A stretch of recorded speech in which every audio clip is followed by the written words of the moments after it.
देखो ना तरह से बहुत मिले के मन करता, हम आवो तनी। ऐसन गलती मत करिह, सभे जागले बा। देखो कौनो उपाय निकालो, आज बहुत मन करता मिले खातिर, ना तो हम तारा घरे चल आई। अच्छा रुका, एगो प्लान बताओ तनी। चली आव कोठावा पर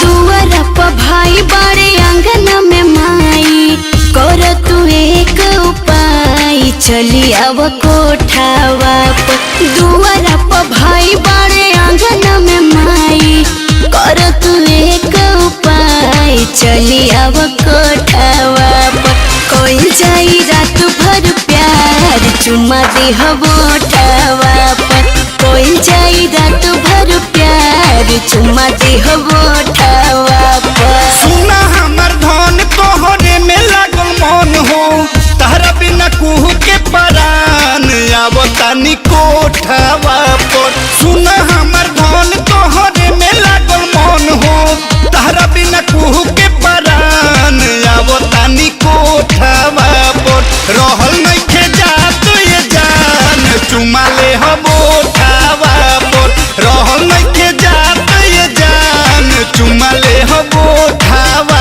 पर।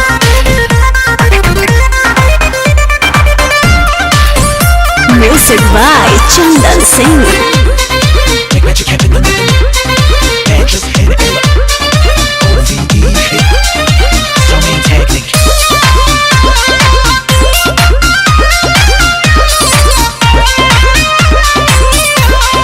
मेन रोड धरी हो न खेत खेती ओई हो, अब तारो मिले केहू से न कही हो। मत कर चिंता जान नहीं पकड़ाई, पेनहब नहीं चप्पल जूता खाली गोरे आई। अरे चप्पलवा हाथ में टांग ले। हनु मेन रोड धरी हो न खेत खेती ओई हो, अब तारो मिले केहू से न कही हो। मत कर चिंता जान नहीं पकड़ाई, पेनहब नहीं चप्पल जूता खाली गोरे आई। तोड़ पेला तन मन बाटे ही बेचैन हो, लागल बा दुआरिये पर कान। चली आव कोठावा पर कोई जाई रात भर प्यार चुमा दे होठावा पर। कोई जाई रात भर प्यार चुमा दे होठावा पर। बुझला कोठावा पर।